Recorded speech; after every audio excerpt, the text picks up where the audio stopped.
Welcome to the Castro Valley Compass, navigating your week through Castro Valley. Brought to you by the Castro Valley School of Music. We bring music to life. For information about private and group music lessons, call 510-397-0721 or visit us at cvsom.com.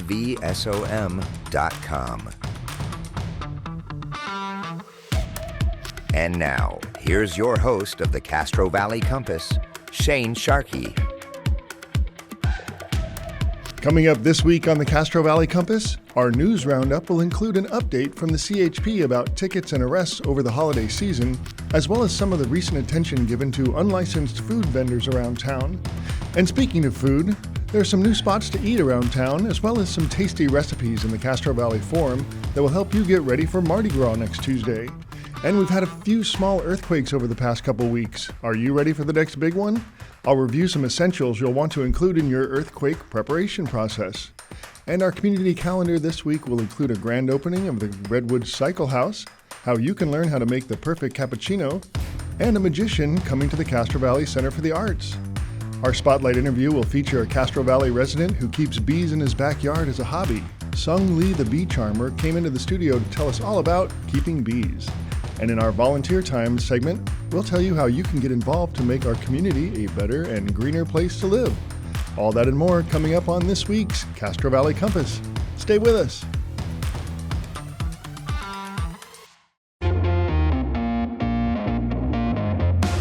Looking to unlock your child's creativity?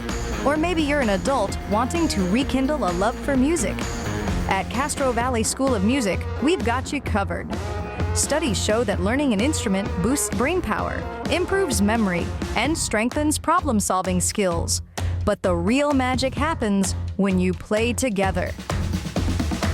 At Castro Valley School of Music, we offer lessons for all ages and skill levels, whether it's guitar, piano, violin, or something a little different. Our talented instructors will help you grow and have fun while doing it. And our group classes and ensembles? They teach teamwork, build friendships, and give students the joy of playing alongside others. It's where music becomes more than just notes. It becomes connection. Are you ready to start your musical journey? Call Castro Valley School of Music today at 510-397-0721 or visit us at cvsom.com. That number again is 510-397-0721, or you can visit us at cvsom.com. Let's make music together.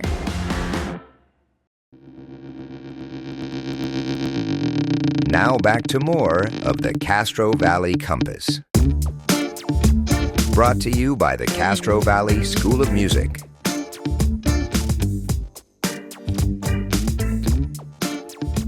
Hi, welcome back to the Castro Valley Compass. I'm your host, Shane Sharkey, and in our news roundup this week, we're going to start with some information that recently came about from the CHP in a MAC meeting recently about the arrests and tickets given over the holiday season. So I'm going to read a little bit out of the Castro Valley Forum regarding those updates. In January of 2025, there were 373 traffic tickets issued in Castro Valley. 4 for DUI arrests and 12 injury crashes and 34 non-injury crashes and 1 abandoned stolen vehicle recovered by CHP. That kind of ties into some recent traffic updates around town or some more attention that was given to an incident that happened 5 years ago. Unfortunately, a young girl named Lana Carlos was struck and killed while she was in a crosswalk here on Crow Canyon Road. And this last Monday, the CHP had increased enforcement, and it's just really a good reminder for us all to drive safely when we're going around town, especially around the school time hours, early in the morning and in the afternoon. And so it's just a sad incident that is something that hopefully keeps us driving safely around town here. And speaking of driving, there were some potholes that were recently filled on Crow Canyon Road, and it makes a huge difference. It's hard to avoid some of those sometimes. They can cause some serious damage to our cars. So just another reason to be careful while you're driving around town and drive safely. So avoid those potholes if you can and do the speed limit, especially around the school zones. Another recent something to include in our news roundup here is the earthquakes we've been having lately. You may have felt them. There were several small earthquakes about a week and a half ago. And it's just another reminder that there's a big one coming around the corner sometime soon. The Hayward Fault is supposed to have a big earthquake once every 150 years on average. And it's been 157 years since the last big earthquake there on the Hayward Fault. So I wanted to review just a couple of things that are essentials for when we're preparing for earthquakes here in the Bay Area. You want to make sure that you have at least 3 to 7 days worth of supplies, things like water, non-perishable food in cans. A manual can opener would be important as well in case the power is out. Battery-powered hand crank radios are a great suggestion, so you can keep informed even when the power's out. Also things like flashlights, a first aid kit, a whistle to signal for help, dusk masks, plastic sheeting and duct tapes for shelter if you need to reinforce your shelter, moist towelettes and garbage bags for sanitation, and some tools you want to have on hand just in case those become necessary. You also want to have cash, some cash if you can, stashed aside because ATMs may not work after an earthquake. Anyhow, there's more stuff that you can include, and if you check out the earthquake prep website, I forget what that is, but anyhow, those are some important things to keep in mind as you get ready for the next big one. Let's see. Another thing that was given some focus in a recent MAC meeting was some unlicensed food vendors here around Castro Valley. I've seen a few pop up, one right there in the Safeway parking lot right on the corner of Redwood and Castro Valley Boulevard, and delicious food. I've eaten there a few times myself, but I can understand the concerns, especially for local restaurants who have to pay, all kinds of fees for licensing and, safety inspections and that type of thing. But the enforcement for that has been picking up, and I've seen some people have to move into different locations. And we want to make sure that everybody is following the rules, but at the same time, we want to be able to support people who are just trying to make a living. So it's kind of a difficult situation there. But the MAC, let's see if I can find it. Let's see. I am not finding it right now, but oh, here we go. So some of the highlights here in the Castro Valley Forum regarding this topic, let's see, some council members said they'd like to see code enforcement find a better solution for creating a policy on unpermitted street vendors as opposed to just kicking them out. One of the council members mentioned that she has yet to get sick by eating the food there, and hopefully nobody's going to get sick, but the whole process of the safety inspections is to ensure that everybody's safe and healthy when visiting things like food vendors or restaurants. And if I were to be running a local restaurant right next to one of these unlicensed vendors, I could see getting upset having to go through the official process of getting licensed and paying for the permits and all that, and then seeing somebody right outside my door who's not following those rules and potentially taking business away from me. So while I'm not a food vendor, I can understand why restaurants would have a problem with somebody not following the rules. So it's a balance that we're going to have to strike at some point, and it's a really important conversation to have so that we can support our local community and help people survive. So let's see. There was code enforcement cases in the unincorporated area, including Castro Valley, that had 388 violations recently. I would encourage you to go check out this week's Castro Valley Forum. It's a pretty lengthy article about this topic, and I think it's an important one for us all to keep in mind of how we operate business and how we support each other here in Castro Valley. So anyhow, that's going to be an important issue as we move forward with people trying to make a living here. So also, there is a holiday coming up next week. Mardi Gras is next week, and the forum has some recipes for gumbo and jambalaya. And so if you are inclined to try to make some Cajun-style food, I would definitely recommend checking the forum out for those recipes. And also don't forget about Southern Comfort Kitchen. If you haven't eaten there, it's some incredible New Orleans-inspired food or Louisiana-inspired food. The guys who run that place are really friendly, and the restaurant's it's always packed. It's a great place to eat. So I would highly recommend checking that out, especially for Mardi Gras next Tuesday. Okay, and that's going to do it for our news update this week. Coming up next on our community calendar, we'll tell you about a few new happenings here in Castro Valley that you can get involved with. Stay tuned. Looking to unlock your child's creativity? Or maybe you're an adult wanting to rekindle a love for music. At Castro Valley School of Music, we've got you covered. Studies show that learning an instrument boosts brain power, improves memory, and strengthens problem-solving skills. But the real magic happens when you play together. At Castro Valley School of Music, we offer lessons for all ages and skill levels, whether it's guitar, piano, violin, or something a little different. Our talented instructors will help you grow and have fun while doing it. And our group classes and ensembles, they teach teamwork, build friendships, and give students the joy of playing alongside others. It's where music becomes more than just notes. It becomes connection. Are you ready to start your musical journey?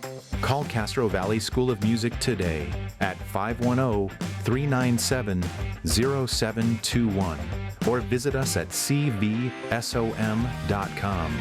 That number again is 510-397-0721, or you can visit us at cvsom.com. Let's make music together.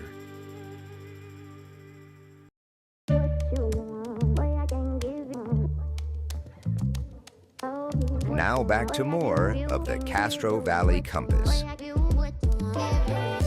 Brought to you by the Castro Valley School of Music.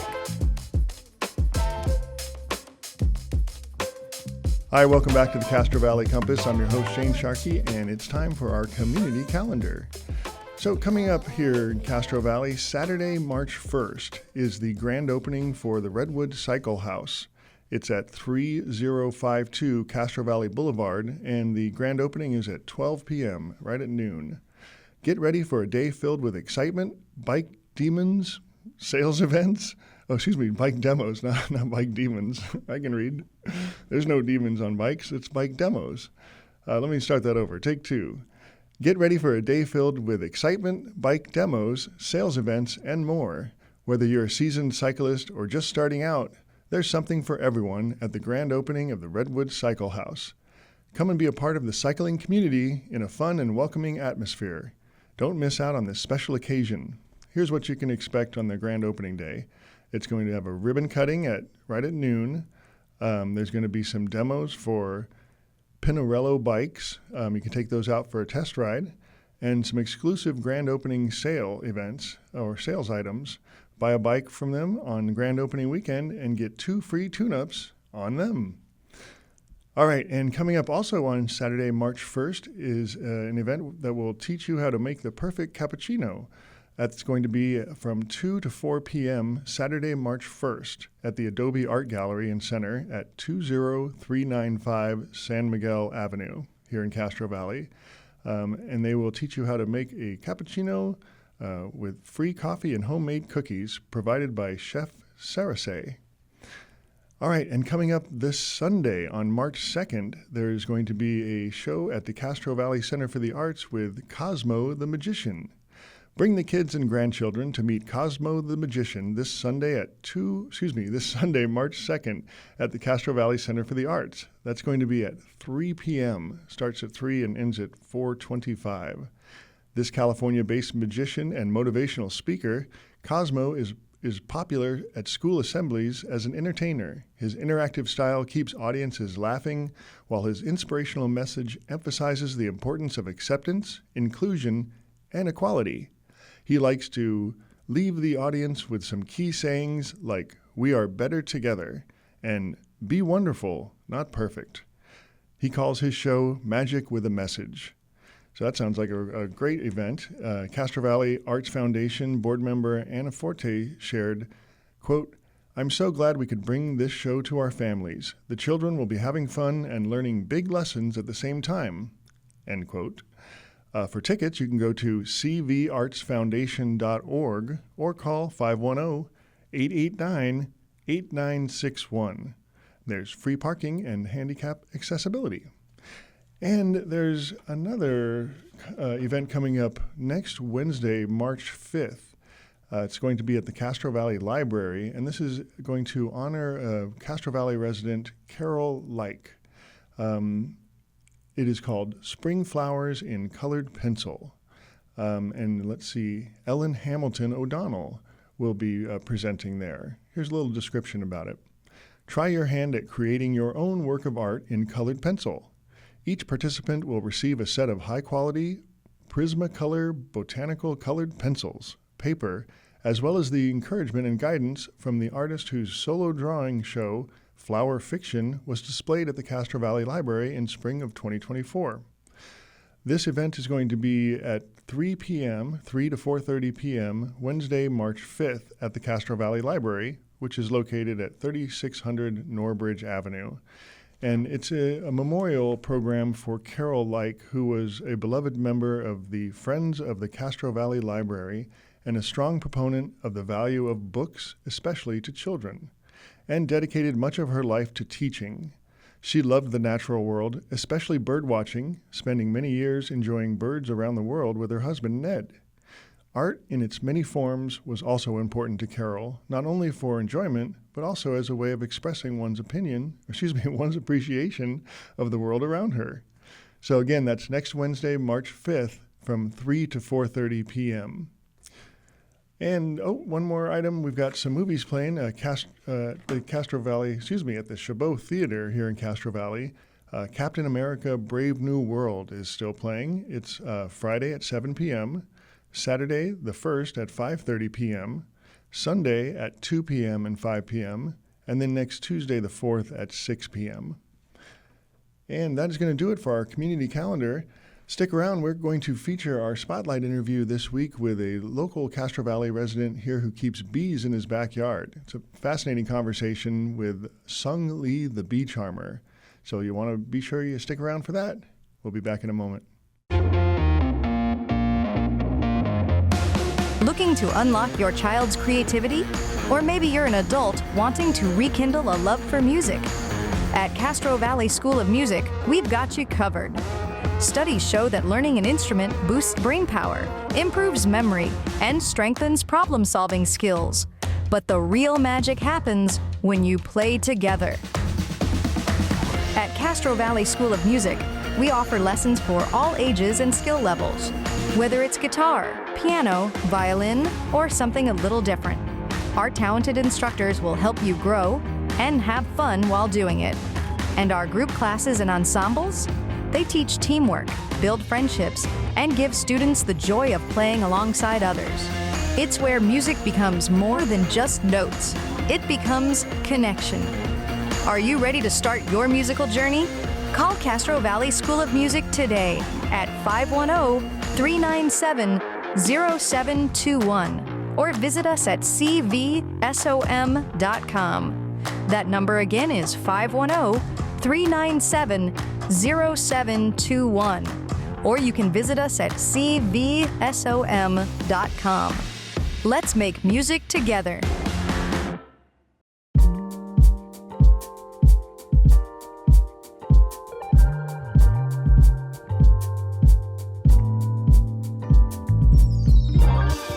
Now back to more of the Castro Valley Compass, brought to you by the Castro Valley School of Music. Hey, welcome back to the Castro Valley Compass. I'm your host, Shane Sharkey, and we're about to feature our spotlight interview with Sung Lee, the bee charmer. Sung Lee came in and we had a fascinating conversation about how keeping bees is actually helping keeping our world green and pollinated, you might say. I'm a little bit afraid of bees, and I got to learn a lot more about the process of keeping bees and how important they are for all of us to stay alive and keep our food chain going. So please enjoy our conversation with Sung Lee, the bee charmer.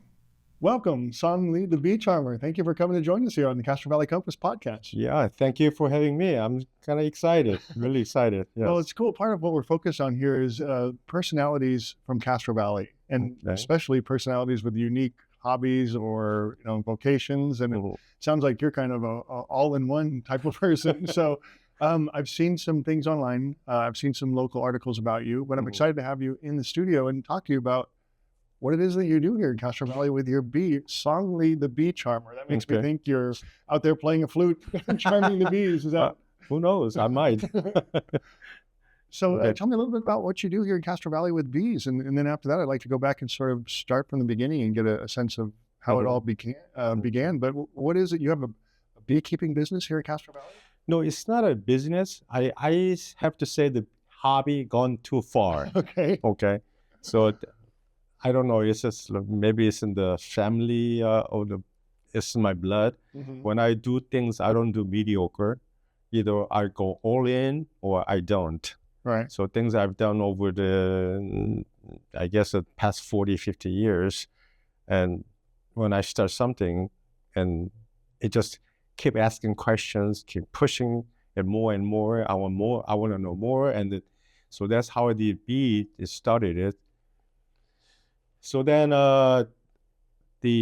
she was kind of noticed that especially the zucchinis, especially this is a Korean species, zucchinis, she hand pollinates, and she used it in cooking a lot. And the yield was pretty low, about 20%. Even the hand pollinates about 30%. So then maybe it's time to get some bees as a pollinator.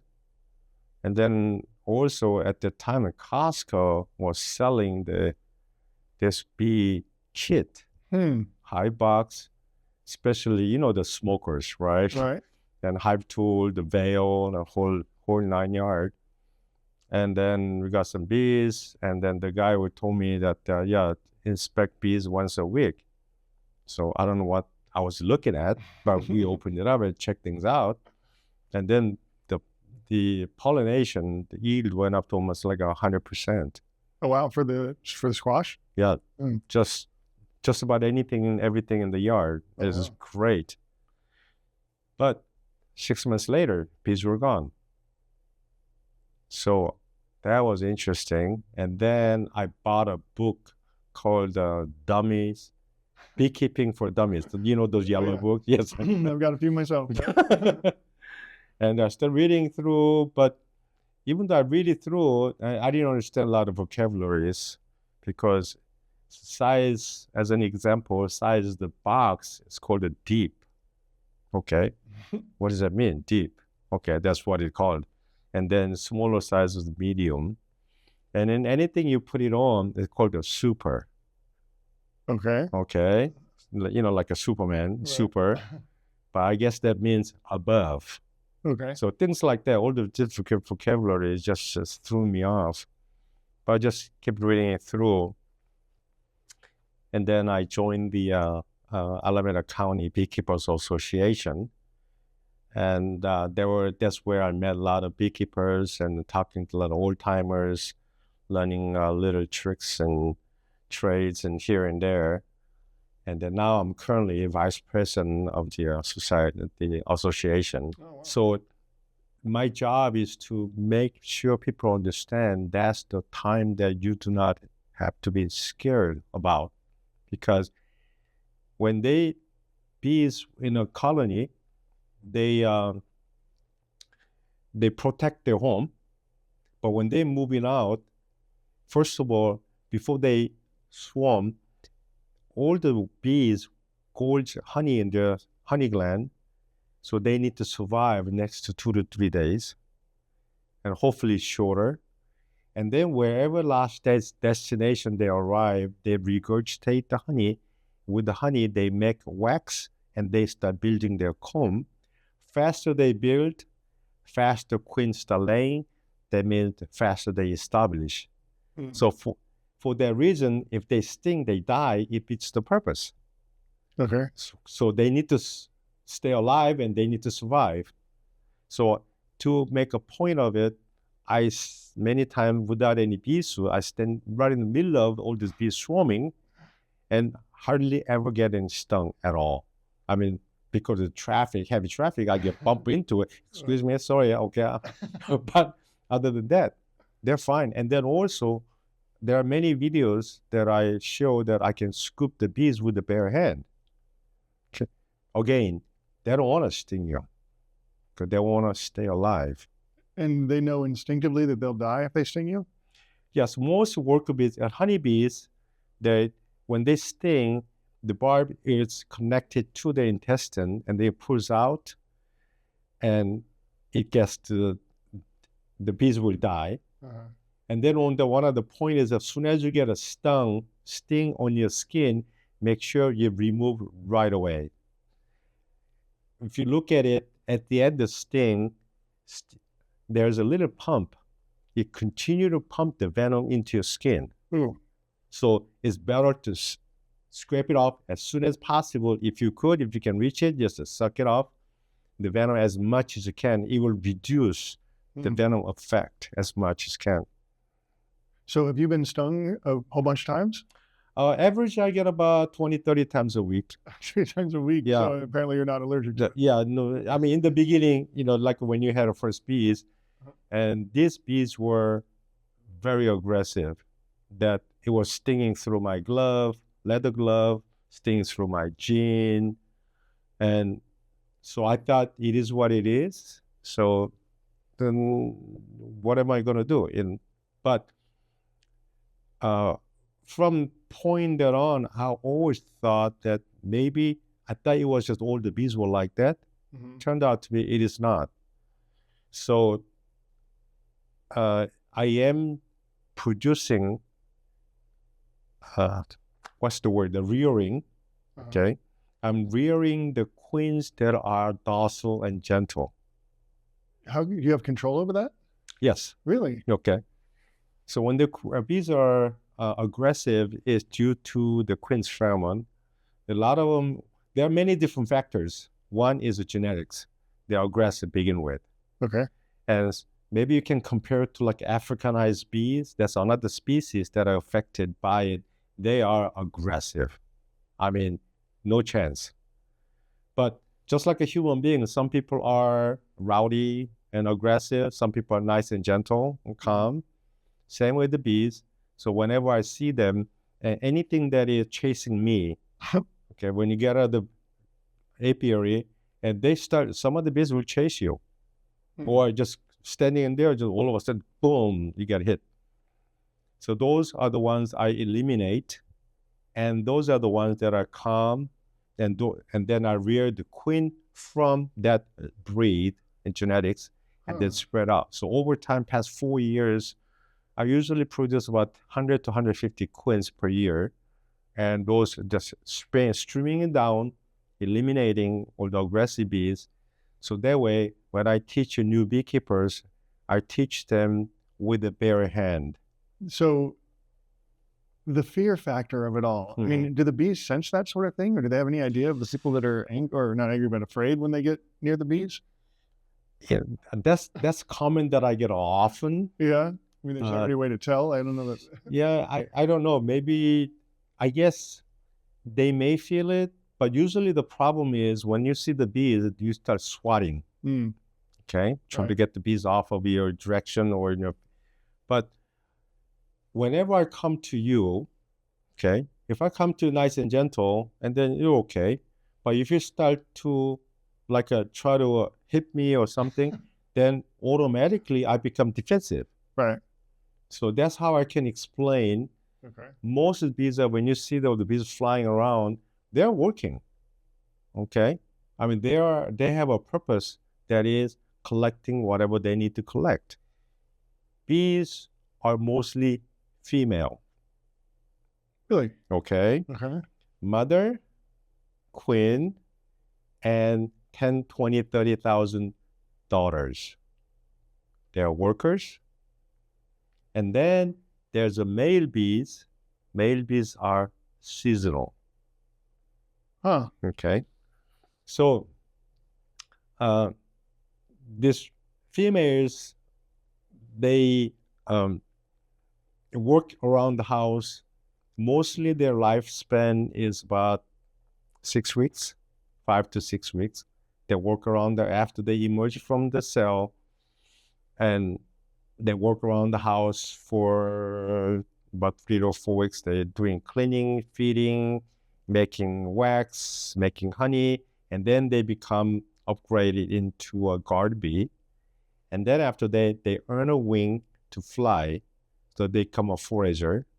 So not all the bees will fly, but those are the ones that coming to pass that stage and then become a forager, and their job is to collect. So female, go back to the female, mother and daughters. I don't know, I don't want it to be racist, but you know how the females are, okay? They're particulars, and they like to keep the house clean. And when they die, they do not die in the house. They fly out and die. Okay? Knowing that they're about to die? Yep. Interesting. So sometimes you see the bees like on the ground, like struggling.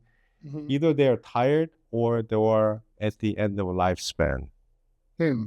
So then I know a lot of people are saying they're giving the honey and water and they fly back up. Yeah, sure. But mostly they fly out and die. So when the bee is like back to the like a varroa parasite, when they're gonna die, it looks like abscond. All the bees are gone. They left the honey there, brood there, they're gone because their infestation of the virus is too high.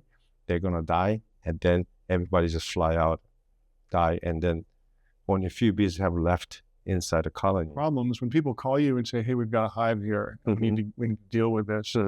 You're not going out there to kill those bees, are you? Or do you go out there and just try to move the hive? Or how do you deal with say a residential bee situation that is unwanted? It sounds like yours is a wanted situation, but if somebody calls you and says, "Hey, I got a hive in my garage," or wherever it might be, how do you approach that sort of a situation? Okay. With I'm guessing with the mindset of keeping the bees alive if you can. Sure, of course. So let me explain about the swarming situation. Okay. And then what they lead into. So when the bees swarm, they do not have any destination. First, they just take off from the hive. And then also, the queen bee cannot fly that far. So as a beekeeper, usually I can tell when they're going to swarm by the timeline. A lot of people say they find out after they swarm or in the middle of it or within about a week to 2 weeks at the most period of time. There's an indication inside the hive. But I can tell even 2 to 3 weeks prior to that, they're preparing to swarm. So then I make a action to prevent it from swarming. So what I call mostly common name is artificial swarm. I make them think like they swarmed, meaning I split them. The same formula. Back to the kids growing up, kids move out. Bees, mother moves out and leave the daughter in her house. Okay. And then on top of that, all they need is one queen, but the colony makes about several. I've seen as many as 20 queen cells, meaning if I let them grow, that I can collect about 20 queens. Oh, wow. Okay. But all they need is one. So whoever comes out first from the queen cell, and it's called a piping, she makes an announcement. Okay. And a lot of people never heard of it, but if you go to my YouTube channel or the TikTok, and you can see she brushes her wing and makes a sound, the beeping sound, to announce entire colony that I'm out. Okay, so she goes around looking for her sister, queen to be, and she kills those queens. Really? Yes. So if there's 20 of them, she'll kill all? she'll kill them all. Really? Okay. Wow. So queen cell is a peanut looking upside down. She emerges from the bottom. She chews up the bottom and she emerges from it. But she goes around. She kills right in the middle of the peanut and the sideway with her stinger and kills it. So then the worker bees find out that cell is a queen. That cell is dead. Then make a bigger hole and then take the pupa out and then toss it. So then by looking at the queen cell, I can tell this is a kill, this is emerged. Then what happens if the two queens came out same time? They will have a duel, Really? fight to death. Interesting. Wow. And how do they realize that they're both coming out at the same time? It's the sound is happening simultaneously, or? Or they could, but usually they run into it, they smell it, okay. And then they go into the fight. And do the rest of the bees sit around and watch? Yep. Really? Okay, just waiting for the whoever, because Really? the survivor. So the regular bees have a stinger. They can sting one time, but queen bee stings. She can sting multiple times. Okay. She's not going to die. No, Okay. it doesn't come off. It's just she stings. So if you have the 20 queen cells, she's go around and kill all of them all. I got stung by a queen bee. I think one time there was a virgin queen and she stung, and the feeling was a little different, and it didn't last as long. And then I never got stung by the older bees, older queens, because if you see, we mark these queen bees. International code, the 5 different colors, okay? And then by the year they was born, then we can tell, first of all, what year the queen was born. Then also if they replace it, and we can tell one is marked when it's not, then one is a superseding the other one. Also, we have 1,000 bees in there. It's easy to locate, easy to find. Easy to find the queen? Yes, we have a marking on her thorax. Okay. Okay. So how do you use a pen or something? Yes, So I carry pens all the time. Okay.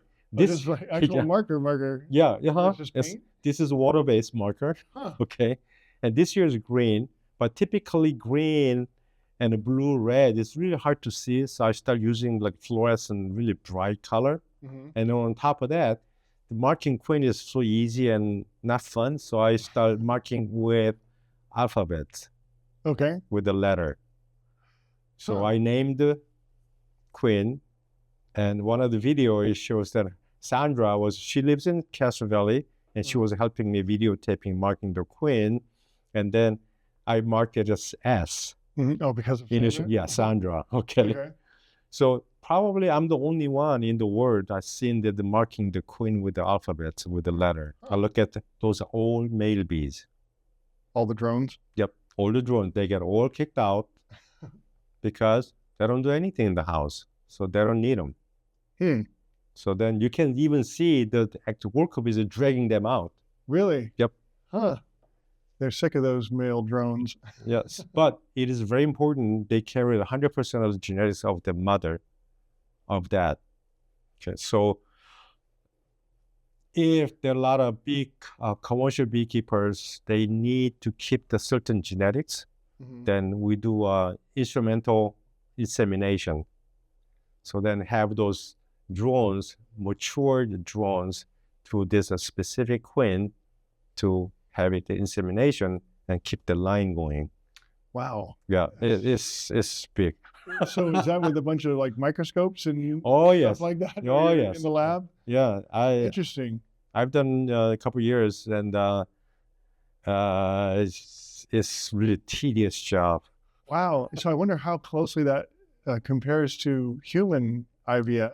Yeah. I mean, it sounds like almost the same process. I mean, when it gets to the Petri dish stage, I'm sure there's a couple differences before that. Well, there's also collecting sperm from the drone is kind of interesting. So make sure the drones are mature. So usually we collect the entrance. Drones are a little bigger than worker bees. Okay. So they have a little gate, the netting. So bees can come in and out, but the drones get caught. So as they return, we collect those drones. Okay. So we know they are mature. Uh-huh. So let's back up a little bit. Okay. The drone's cycle is about 24 days from the egg to emergence. And then it takes about 1 to 2 weeks to be sexually mature.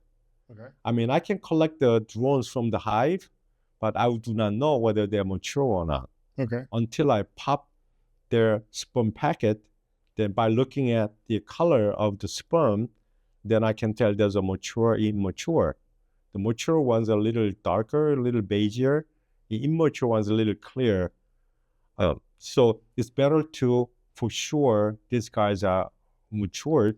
They will collect from the entrance and then pop them.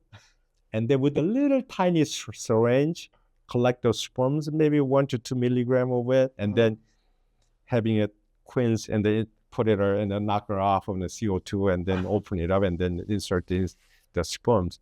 So you knock the queen bee out. With the CO2. And how long are they out? Well, not too long. That probably it's not going to take that long. Like just a couple of seconds? No, it's probably, I would say, if they're prepared, if the well, I mean, I've done it at the classroom. Okay, probably the practical point of people get it done like really quick and fast. Yeah. So does it kill the drones when you yes. their sack? Yes. So to speak? That's another thing. That is the drone's lifespan is there about 3 months or so, but once they mate on the fly, insert his sperm packet in her body, abdomen, and then clips, and then he dies. So that's his sole purpose. Yep. He has fulfilled his purpose and he's ready to go. Yep. That's it. Wow. So what an interesting process. I make a joke of it and look and I grabbed this falling drone and look at his face. And he had a big smile on his face. He did what he was supposed to do. Right. Yeah. So back to the swarm. Yeah. Okay. So the queen bee, as she comes back from the mating, and then her ovaries start to develop, and then her abdomen start getting bigger. So by looking at the bee's behavior and their body size, I can tell whether they're still virgin, or got mated, or fully developed. So there's a significant distinction by the size. But as she's laying, average about 500, as low as 500 to 2,000 a day. A day? A day. And is that from one worker or one drone? Okay, so that's another thing is that bees, why do bees gather, congregate, all the male bees congregate from the surrounding area in one area? Because bees know they like the diversity of their genetics. So queen bee mates with about 15, 20 drones, the more the merrier. Okay. Okay. So then all different diversity. So when you look at the bees, probably when we see it, when we do the inspection on the hive, when you look at about panel on the bees, if from one mother, if it's one father, then would it be look just about the same, the color of the strip or the abdomen. But if you look at it, some of dark, some of light, and you can see all different variety of the color because it's different drones.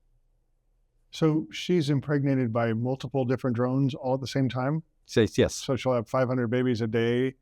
And does she need to be impregnated multiple days in a row? Or is she just, once she's impregnated, she just spits out 500 a day? Yes. Or roughly 500 a day for how long? Well, that's the thing. If back in the days when the queen bee mates with their drone, they carry about 7 to 12 million sperms. Okay. Nowadays, about 1 to 2 million. Oh, wow. Okay. So that's what you were talking about? Right. So she mates with just one time. That after she emerged, the queen's emergence cycle is 16 days, very quick. And she eats nothing but royal jelly, that special food that the worker bees make. And she gets fed from the day one, from the egg until she dies. Okay, it develops, her development is totally different. So you are what you eat. Mm-hmm. Okay. So to 7 to 12 million down to about 1 to 2 million. And then when they go to mating flight, only after, okay, let's go back 16 days, and it takes a few days for her to prepare for the mating flight. And then after that, she comes back 16 days, about a week, 5 to 7 days of preparation to mating flight. And after that, she go out. One mating flight will be good, and sometimes they make 2. Probably 80-90% of the time, one time will be enough. Mm. Okay, if she feels that it's not enough, then she make a second flight. I've never seen a third flight, mating flight. And then she comes back, and then she start laying. Mm. And then her ovary fully developed, she cannot fly. Okay. Okay. So in order for them to swarm, now we're going back to swarming cycle. In order for her to swarm, her body needs to be shrunk. She needs to put on a diet. Okay. No more royal jelly? Less. Less. Okay. So if you calculate, let's say she lays about 1,000 eggs per day. 1,000 eggs. And if you calculate that by 24 hours and 60 minutes and so forth, she lays egg almost every minute, every other minute. That means she gets fed constant. So then colony knows preparing to flight, Your Highness, we're gonna put you on a diet. We're not gonna feed you anymore. But how are you gonna do that? If there's no room for her to lay eggs, and she's not gonna lay eggs, she's gonna hold back, that means she gets fed less. So I mentioned that I would know whether they're gonna thinking about swarming, but 2 to 3 weeks prior to that. It's called the backfilling. And I don't know how many people would know that. And I can see all of a sudden, brood section where the queen's supposed to lay egg, they're filling up with the nectar. Then as soon as I start seeing that, you guys are thinking about swarming. Okay. And there are many elements to trigger swarming, but once they determine to swarm, and then that's what they do, and then next you know, her abdomen starts shrinking because she gets fed less, and then I start seeing it's called a swarm cup. There's a peanut I was talking about swarms, the queen cell. Mm-hmm. Depending on where they place their queen cell will determine whether there is a supersedure cell or swarm cell. Indication that we are going to swarm. Okay. So soon as at the bottom 1/3 of the frame there is a queen cup, or swarm cup there, and once she puts her egg in their cup, they will go between 8 to 10 days. They will swarm. Huh. You see all the time frame? I think so, yeah. Yeah. So that's why it's called the beekeeping, Okay. not bee having. Okay. Okay. Through the inspection, you can tell every single thing they're thinking about, what they need, what they don't need, that they're sick. You can tell. Wow. Okay. So with that, so she got already all the time frames, she got put on a diet, she can fly, but unfortunately she can fly too far. Mm-hmm. Maybe half a block at the most. Oh, okay. Okay. So then she fly out, and then on the branch, she landed there, taking a break, and the rest of the colony will cluster around her. Okay, that's first stage. All right. That's what the people seeing, swarming, and then on the tree they cluster. Right. Okay. They're following the queen. Right. So everybody protecting her around her. Now, from that point on, the scout bees start looking for a permanent home to move. Okay. So then they're going looking for a place to go, all they need, 1/4 inch hole. Regular home on the structure, on the wall, they're about 16, 18 inches apart with a 2x4, or there's a gap between the drywall, Mm-hmm. and they love that. Yep. Okay. Or I see many times it's a garbage can. Right. Okay. Or ice chest. I've seen in a couch you name it, under the eave or umbrella, you name it. Sometimes, well, from that point on, and then the scout is still looking for those places. Once they find it, come back and report and tell, hey, hi guys, I found this place. Then 5 or 10 bees go check it out. They like it. They come back. 20, 30 bees go check it out. They like it. And then they take a vote. Really? Unanimous. Okay. And then all of a sudden, these cluster bees start taking off to the destination. Sometimes they may not find it. They may have moved once or twice. It's kind of rare. Or in the worst, they couldn't find any place to go. So then wherever they're at, they start building comb right there. We have a lot of beekeepers. Or if you can't find anybody, or you can just call me or tag me, it's better to call me on the phone would be the best. Yeah. Okay. And then, or we have a Alameda County Beekeepers Association. We have a specifically hotline. You can just call a swarm list and ACBA, and then the volunteers will collect the information and then send it out the email. There are about 100, 150 volunteers to collect these swarms. Okay. So once they move out and then they found the place, they move into the structure. Then it becomes the extraction. It goes a different category. Okay. That is, most cases, what I do is early in the morning or late at night, I go check and do the infrared imaging. Okay, the thermal imaging. The bees will keep it really warm. The brood section, when the bees are brooded, they're growing, they keep it at 92.5, 92 to 93 degrees Fahrenheit. And then when they cluster together, they keep it about 80s. So it's early in the morning when everything is cold with the infrared, you can tell exactly where they're at, how big it is. And then they will tell me where to cut. So I have to cut the wall, whatever. Hopefully it's not too much. And cut the wall and extract those bees and move into the box and then save everything. And sometimes I can't find the queen, but I get the majority and then everybody will follow. And I have a special tool. It's called a vacuum, bee-vac. I think I've seen those, yeah. Yeah, the bee-vac, that is, it sucks all the bees in, but it doesn't kill the bees. It's got a cushion and then pressure just enough to move the bees into the box and everything collected. And then if there are combs built, and cut the combs into the box, rubber band it into frame, and then go into the apiary and put the combs, if there is, in it, and then put all those bees into the box. They smell there, and then everybody gets in. It's all about majority, and then they stay. So just as a last final plug, I just want to make sure that everybody knows where to go to see you on YouTube, Instagram, Facebook. It's Song Lee, the Bee Charmer. Yes. Is that? Everything is under the same name, Song Lee, the Bee Charmer, on Facebook and Instagram.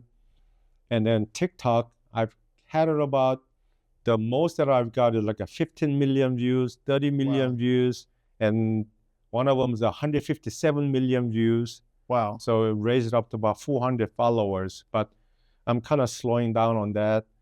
And then I want to spend more time on the YouTube channel, under the same, Song Lee the Bee Charmer. And then I have a shorts. One of the short went up to about 1.2 million views.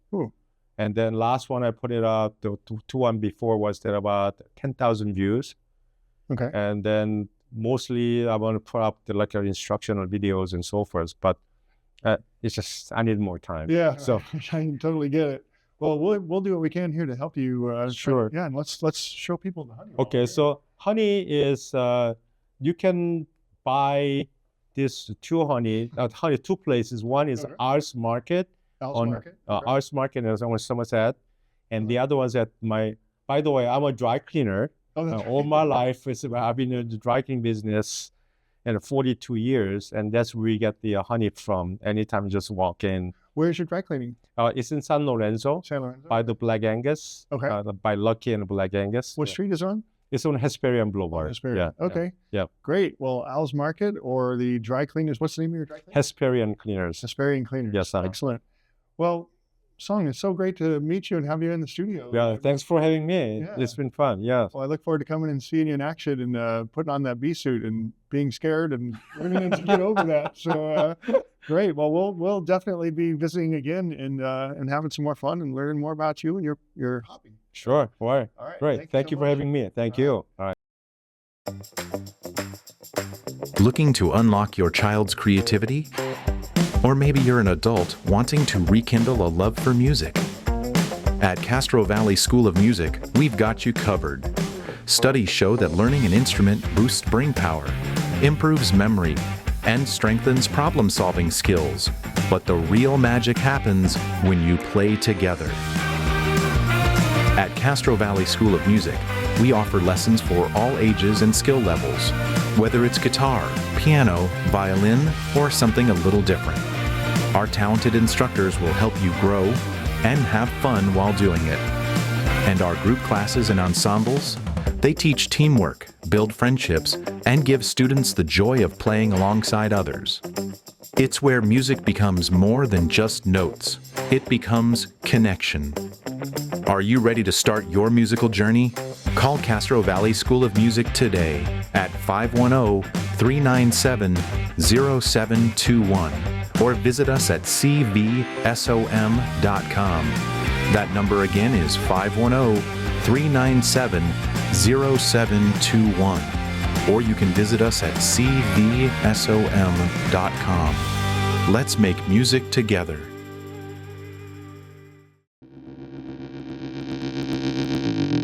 Now back to more of the Castro Valley Compass. Brought to you by the Castro Valley School of Music. Hi, welcome back to the Castro Valley Compass. I'm your host, Shane Sharkey, and it's time for Volunteer Time, where we help you connect with others to make our community a better and greener place to live. So speaking of greener, I would definitely encourage everybody to check out forester.org. That's the nonprofit that Jan Hardesty started, and we had him on the podcast several weeks back to talk about how he keeps our community together by cleaning, greening, and gleaning.